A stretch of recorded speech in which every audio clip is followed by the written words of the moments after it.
Yo guys, it's Andos here. Welcome back to the channel. Hope you guys are having a good day or night wherever you are in the world. In today's episode, we are going to talk about how to actually get better at Call of Duty Warzone. We're all trying to improve at this game, and I know at times it can be quite difficult and it feels like everyone is just a sweat. But that's why I kind of release these videos, just to make sure everyone has the opportunity to improve and enjoy Warzone. I try to share all of my techniques that I find that are super useful in the game to help you improve. If you get better at the game, even if it's a little bit, learning something new by watching the videos, that's a big win for me. Saying that, in today's episode, we are going to go over some techniques to help you get better at Warzone. We'll talk about how to use stun grenades efficiently. We'll talk about the importance of reading ego CHALS. We'll talk about some nasty movement techniques to give you the advantage during combat, and much more to make sure that you are the best Warzone player you can be. If you do enjoy today's episode, remember to demolish that like button. Make sure you sub to the YouTube channel for more weekly Warzone content. Check me out on Twitch at AndosGaming TV. I do stream on most days. Remember to come vibe out and we can be friends. Also, if you do want to support the channel, remember to purchase some AndosGaming t-shirts. The link will be in the description. It's high quality stuff and shipping is worldwide. With the intro out of the way, let's begin. Tip number 1, use stun grenades. I know a lot of people are using heartbeat sensors and stims, but lately I've been falling in love with the stun grenades. I think it's one of the most overpowered items in the game. I never used to touch stuns, but having this tactical on the battlefield does give you a huge advantage. If used correctly, you can pretty much get the kill guaranteed. It can help you get out of sticky situations, and it really does make a difference when you are fighting multiple enemies. One of the most important aspects when it comes to using stuns is you don't want your body to be exposed. There's no point throwing the stun where the enemy is shooting you in the face. You're not going to win that battle. Trust me, I've tried it. You want to break line of sight, get into cover for a quick second if possible, throw your stun and then re-engage. That way you're safe when you're performing the animation and can re-engage where the enemy can't move. That would be the best case scenario. Let's break down a scenario where I use stun grenades to get myself out of trouble. I always really like fighting in this area. I always pre-aim this corridor hoping that somebody will be there. I manage to get the kill and I start full sending. Once I get the down, I notice the enemy to my left is popping up on the minimap, so I react accordingly.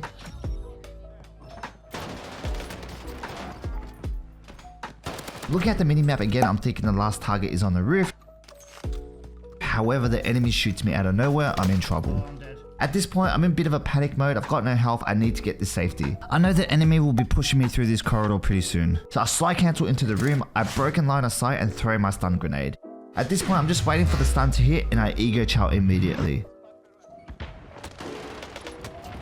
The situation worked out pretty well and the stun grenades definitely help. As you can see, breaking line of sight, throwing the stun grenade, and then engaging the battle can give you a huge advantage during gunfights. Let's break down another scenario to show how good stun grenades are. In this situation, I'm fighting a full squad. As you can see, I have an RPG. You might be thinking why? Well, this team is camping my loadout and I was getting a bit annoyed, hence RPG time. I spot the target, but the plan backfired. I end up hurting myself. I immediately flank and try to change the angle. Before I go through this door though, I quickly throw a stun grenade behind me in case someone is chasing me from behind.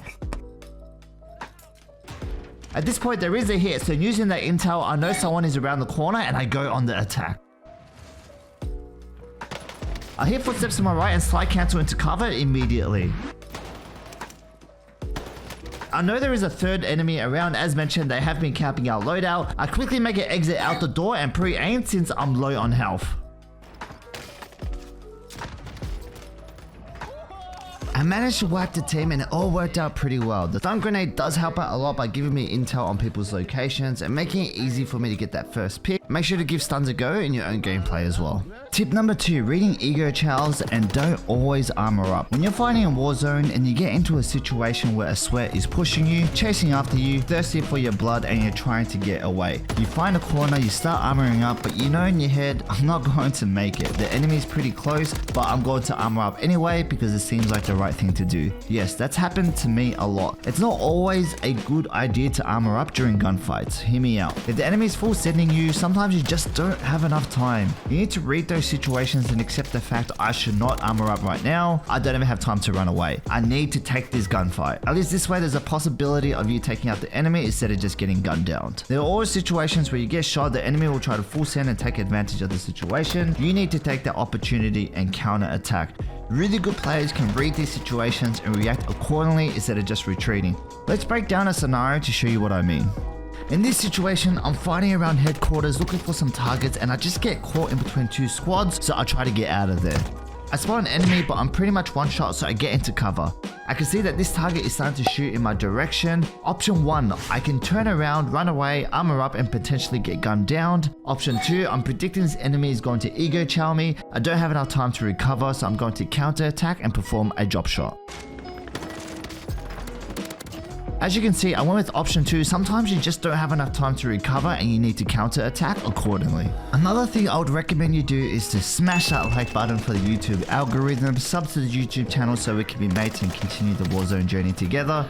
And check me out on Twitch at AndosGaming TV, just so we can vibe out. Tip number 3, growth mindset and positive attitude. I know lately I have been getting into a lot more details when it comes to tips and tricks. That's because I just want to explain the little details of the game to help you guys improve. At the same time though, I know there are players that are relatively new to the game and some topics I want to go over which I feel like are super important. That is, when playing Warzone, in my opinion, you need to have a growth mindset and a positive attitude. Let's start with growth mindset. Having a growth mindset is the ability to keep growing as a player. Try not to think, hey, I'm never going to get better. You need to believe in yourself. We all hit plateaus at times. This happens to me quite a lot as well. Basically, it's just skill-based matchmaking. You just get into sweatier lobbies when you become more skilled. It's just the nature of the beast. It doesn't mean you haven't made any progress. Remember to have a growth mindset and keep trying different ways to improve. Also learning from your mistakes. Don't always blame lag. Don't blame your teammates. Don't blame aim assists. Try to think back technically what you could have done differently to get better results. The way your mind is wired and your perspective can be a huge benefit to your improvements. This goes for everything, not just Warzone. So having a growth mindset is super important. Now let's talk about positive attitude. I think the question is, why are we playing this game for? To have fun, right? I think we often forget that we play games like Warzone for those euphoric moments and ultimately have fun. I know this game can be super competitive. I get caught up in the moment as well, where I'm just full tilted and I just want to punch a hole through my table. But overall, I do try to have a positive attitude when it comes to playing Warzone. I think this is super important. It's a place where you can come out and hang out with your squad mates, have a bit of a laugh, enjoy playing the game while trying to improve. So next time you turn on Warzone, remember to keep a positive attitude, let go of the results and just have fun. Tip number 4, the in and out movement technique. Alrighty, let's talk about some movement. As you may know, I love movement in this game. In my opinion, this is what makes Warzone super fun. I feel like if you took out slide cancels and bunny hops, it wouldn't be the same. Yes, I'm a slide canceling addict. Anyways, before we get into the technique, my biggest tip when it comes to improving your movement in general